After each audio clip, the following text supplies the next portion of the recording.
ಈಗ ಸಂವಿಧಾನವನ್ನು ರಚನೆ ಮಾಡಿಕೊಟ್ಟಿದ್ದು ನಿಮಗೆಲ್ರಿಗೂ ಗೊತ್ತಿದೆ ಅದು. ಆದರೆ ಸಂವಿಧಾನ ರಚನೆ ಮಾಡುವ ಸಂದರ್ಭದ ಒಳಗಡೆ ಪ್ರಜಾಪ್ರಭುತ್ವ ಅಂದರೆ ಏನು ಅನ್ನೋದನ್ನು ಅವರು ನಿರ್ವಚನಗೊಳಿಸ್ತಾರೆ. ಅದು ಬಹಳ ಮುಖ್ಯವಾದ್ದು, ನಾವು ತಿಳ್ಕೊಬೇಕಾಗಿರೋದು. ನಾವು ಪ್ರಜಾಪ್ರಭುತ್ವ ಅಂದರೆ ಏನಂದ್ಕೊಂಡಿದ್ದೇವೆ ಅಂತ ಅಂದರೆ ಚುನಾವಣೆ ನಡೆದರೆ ಅದು ಪ್ರಜಾಪ್ರಭುತ್ವ, ಚುನಾವಣೆಯೇ ಪ್ರಜಾಪ್ರಭುತ್ವದ ಒಂದು ಮಾನದಂಡ ಅಂತ ಅಂದ್ಕೊಂಡ್ಬಿಟ್ಟಿದ್ದೇವೆ. ಅದು ನಿಜ, ಮುಖ್ಯವಾದ ಒಂದು ಮಾನದಂಡ ಚುನಾವಣೆ ಪ್ರಜಾಪ್ರಭುತ್ವ ಇರೋದಕ್ಕೆ.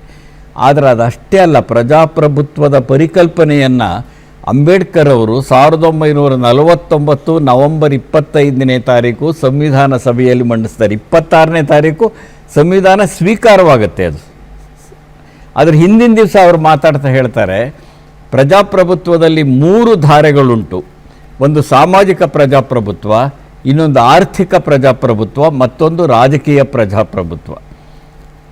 ಆರ್ಥಿಕ ಪ್ರಜಾಪ್ರಭುತ್ವ ಬಲವಾದರೆ ರಾಜಕೀಯ ಪ್ರಜಾಪ್ರಭುತ್ವಕ್ಕೆ ಒಂದು ಶಕ್ತಿ ಬರುತ್ತೆ ಅಂತ ಹೇಳ್ತಾರೆ. ಆದರೆ ನನಗೆ ಮುಖ್ಯವಾದದ್ದು, ನನಗೆ ಅಂದರೆ ನನಗಲ್ಲ, ಅಂಬೇಡ್ಕರ್ ಅವರು ಹೇಳಿದ್ದು, ನನಗೆ ಮುಖ್ಯವಾದದ್ದು ಸಾಮಾಜಿಕ ಪ್ರಜಾಪ್ರಭುತ್ವ. ಸಾಮಾಜಿಕ ಪ್ರಜಾಪ್ರಭುತ್ವ ಅಂದರೆ ಸ್ವಾತಂತ್ರ್ಯ, ಸಮಾನತೆ, ಸೋದರತೆ. ಈ 3 ಅಂಶಗಳನ್ನು ಯಾವುದು ಪಡ್ಕೊಂಡಿರುತ್ತೋ ಅದು ಸಾಮಾಜಿಕ ಪ್ರಜಾಪ್ರಭುತ್ವ. ಇವತ್ತು ಬಹಳ ಬೇಕಾಗಿರೋದು ಅದೇನೇನು, ಅಂಬೇಡ್ಕರ್ ಚಿಂತನೆಯ ಪ್ರಸ್ತುತತೆ ಇದೆಯಲ್ಲ, ಅದೇ ಬಹಳ ಮುಖ್ಯವಾದದ್ದು ಇವತ್ತು. ಈಗ ಸ್ವಾತಂತ್ರ್ಯ ನಮಗೆ ಬಂದಿದೆ, ಆದರೆ ಸ್ವಾತಂತ್ರ್ಯ ಎಷ್ಟು ಜನಕ್ಕೆ ತಲುಪಿದೆ ಅನ್ನೋ ಪ್ರಶ್ನೆಯೂ ಇದೆಯಲ್ಲ. ಹಕ್ಕುಗಳಿವೆ ಸಂವಿಧಾನ ಕೊಟ್ಟಿರೋವು, ಹಕ್ಕು ಎಷ್ಟು ಜನರು ಅನುಭವಿಸೋಕ್ಕೆ ಸಾಧ್ಯ ಆಗಿದೆ ಅಂಥದ್ದೊಂದು ಸಮಾಜ ಇದೆಯಾ? ಈಗ ಯಾರೋ ಒಬ್ಬ ಮಹಿಳೆಗೆ ಎಷ್ಟು ಮಟ್ಟಿಗೆ ಸ್ವಾತಂತ್ರ್ಯ ಇದೆ, ನಿಜ, ಮೊದಲಿಗಿಂತ ಬದಲಾಗಿದೆ ಅನ್ನೋದು ನಿಜ, ಇಲ್ಲ ಅಂತ ಹೇಳೋದಿಲ್ಲ.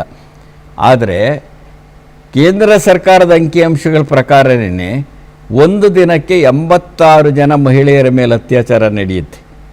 ನಾವು ಬದಲಾಗಿರೋ ಸಮಾಜದ ಒಳಗಡೆ ಎಷ್ಟು ದಾರುಣವಾದದ್ದು ನೋಡಿ. ಒಂದು ವಾರದ ಒಳಗಡೆ 13 ಜನ ದಲಿತರ ಹತ್ಯೆ ಆಗುತ್ತೆ. ಇದು ಅಧಿಕೃತ ಸಂಖ್ಯೆ ಹೇಳ್ತಿರೋದು. ಅಂದರೆ ದಮನಶೀಲವಾಗಿರ್ತಕ್ಕಂಥ ಮನೋಧರ್ಮ ಇನ್ನೂ ಸಮಾಜದಿಂದ ಹೋಗಿಲ್ಲ. ದಮನರಹಿತವಾಗಿರ್ತಕ್ಕಂಥ ಒಂದು ಸಮಾಜ ಬರಬೇಕು, ಅದೇ ನಿಜವಾದ ಪ್ರಜಾಪ್ರಭುತ್ವ, ಅದು ನಿಜವಾದ ಸ್ವಾತಂತ್ರ್ಯ.